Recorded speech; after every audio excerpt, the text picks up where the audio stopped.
Hi guys, just another little video I'm putting out there. Look, I'm not a person that's got a massive following. 16,000 plus subscribers I've got on YouTube. 127,000 people that follow Chelsea SW6 on Facebook. It's not a massive platform. I'm not a celebrity supporter. It's very a tight-knit community of people that follow me and follow what I have to say. I will do the odd videos on some of the bigger platforms, CFC Fans TV. Quite often I'll go on their fan cams after the games. You've probably seen that. And I do get quite a bit of traction when I do go on that and other platforms, but I'm not someone that goes out there and, I mean, let's be honest, I'm 57 years of age. I've been going to Chelsea since 1975 was my first game that my grandfather and my dad took me to. Really special, particular moment because, you know, obviously it means so much. Both of them no longer with us. God rest their souls. But it's memories like that that are etched in my mind. And of course, from 1981, really 1982, when I left school, I started to go to Chelsea, home and away. Pretty much to the present day. It's only in the recent last season, couple of seasons, really since COVID, that I've picked and choose the games that I go to away from home. And the majority of games at Stamford Bridge, I'm still there as a season ticket holder. But I care about the people that follow me. I love the people that take the time and effort to put messages and comments in the comment section, and I do try, unlike other YouTubers, if you like to call me that, to reply to as many as I possibly can and try and keep it as personal as I possibly can. And for that reason I'm putting out this particular video, because for the last 10 years I've self-studied and I've done a lot of research, and how can I put it, I kind of know certain aspects of life that perhaps most people don't, because of the time factors and the way in which we are deliberately distracted by certain events, in particular the news and stuff like that. But I've realised over a period of time that nothing really is real. Not, you know, just to give you a couple of ideas of this one, guys. Money, for example. Money is not really what it is, or, you know, since we've moved away from the gold standard and that we've gone into what's called the fiat currency, and all of that goes all the way back to 1912, 1913, as the beginnings of the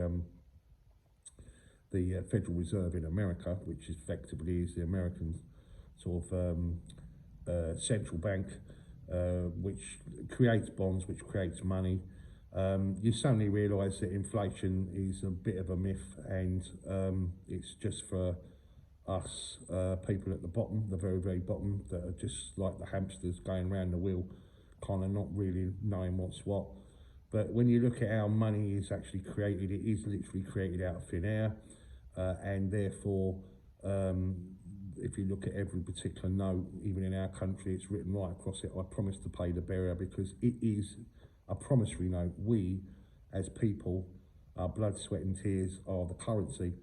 So when you realise the links for when we come into this world via the birth certificate, you realise that there are two laws. One which is actually law and recognised as law in Black's Law Dictionary, and the definition through common law jurisdiction, which is what police officers, judges, you get married under. They all swear an oath under common law jurisdiction. That is the only law of the land being where you stand on the land as a free man, as a person, not as a person, sorry, as an individual. A person is the wrong terminology there. And then you have what's called statutory law, the law of the sea, which is where, if you look at every single aspect of our lives, everything that we own, driving licenses, passports, everything is in cap lock letters, and that's why we're called a Mr., a Mrs., a Miss, where effectively we become a straw man, which is why we are linked under commercial laws and why we get sent bills. But look, I don't want to go into too much conspiratorial stuff, even though I know that it's very, very, very much true. But when you look at the fact that nothing is real, as I say, the law, the money, even the time and date, actually, because if you look at where we look at everything, it's through the Gregorian calendar. And you look at even what we get taught at school from our very infancy stages, is a massive part of history right in the very, very beginnings, which isn't even talked about, like the Sumerians. We always go back to the Egyptians and the Incas and the Mayans and stuff like that, but we never actually go into the origins of life, let's put it like that. And so you have to, well, we are spiritual people, we are very, very much energy. This is why colour, race, everything which is all put out there basically to divide us, it's all bollocks, because we are all one.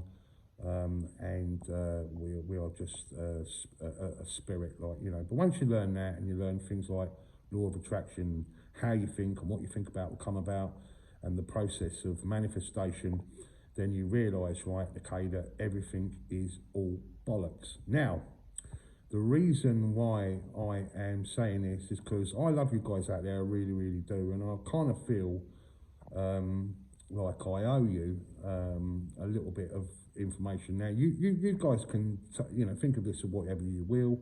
You can take it on board, or just discount me for being an absolute nut job. But what I will say, guys, is preparation is the key. And because I love you, I love your families, and I love everything, you know, because that is the highest form of frequency of all, love. You know, it's very important to move away from the fear factor, right, okay, and because, you know, the way everything is done in life is basically to put you in a position where not only do you not have time to think about things, you always you come away from what's really, really important, and that's the higher echelons, which is, you know, the feeling of love. I feel I kind of owe you a bit of a how can I put it? A little bit of advice, guys. Yeah, as I say, take it how you will. But prepare, yeah, prepare, because we are definitely moving into a new system, a new digital currency system, the CDBC, Central Banking System. If you listen to the Bank of International Settlements, which is like the bank of all banks, you see where we're going in all of this, guys. The Bank of England already made statements, our Chancellor of the Exchequer, and then if you look at the World Economic Forum and what they're saying, and all the world leaders and how they're presenting things right now, you know that things are definitely changing towards what is in effect a 2030 agenda, which is all put together by United Nations. Now, this was signed off in 1993, so they've always known this is where we were going. So I'm just going to say to you right now that preparation is the key. Always think positive, always show the love, always show appreciation, and be thankful and grateful for everything that you have in life. But more importantly, guys, you have to prepare. And what I mean by that is make sure that you, even if you do it little bit by little bit, week by week, things like lithium batteries, like, you know, because you're going to need that energy factor, even things like candles, you know, get the non-perishable type foods in, plenty of water. Just prepare, guys, yeah, because things are coming, and things are going to be completely and utterly different to how my generation viewed it. Certainly with this new digital world, this new industrial revolution, which is their relationship going forward with artificial intelligence, AI. They're very much, AI now is very much part of our life now, whichever way you look at it now. And as time goes on, the way we viewed things, the way we've always acted, is going to be something that, you know, is a distant memory. So what I would say, guys, is, you know, even luxury items like chocolate, just do a little bit of preparation, yeah, for you and your family. And as I say, I don't want to be no scaremonger here or nothing like that, but I'm just saying, just keep yourself stocked up, right, you know, little by little, week by week, and as I say, always look to the good. Now, I'm sorry if this is upset anybody, because certainly don't want it to come across that way. All I'm simply saying, guys, is as much as I love Chelsea, and I know you guys do, out there, I'm just simply saying that right now, you have to prepare yourself, and just preparation is key, and just make sure that you and your family are set up. If you can, try and buy a bit of crypto currency. XRP is one in particular you need to look at, guys. Yeah, because this is where we're going. Yeah, where we really are going, and just try and buy a little bit every week, even if it's just £5 or £10 or £15, and always try and deal with cash. I noticed that Chelsea now is a cash-free stadium. Like anything in life now, if you notice now, more tills than anything now are cashless.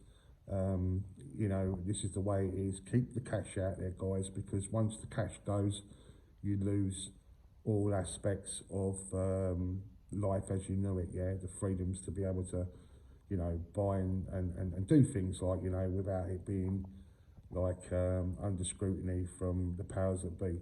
Yeah. The very fact that you can use cash means that you can buy things in a way in which no one needs to know what you're doing. Yeah, I mean, it's your life.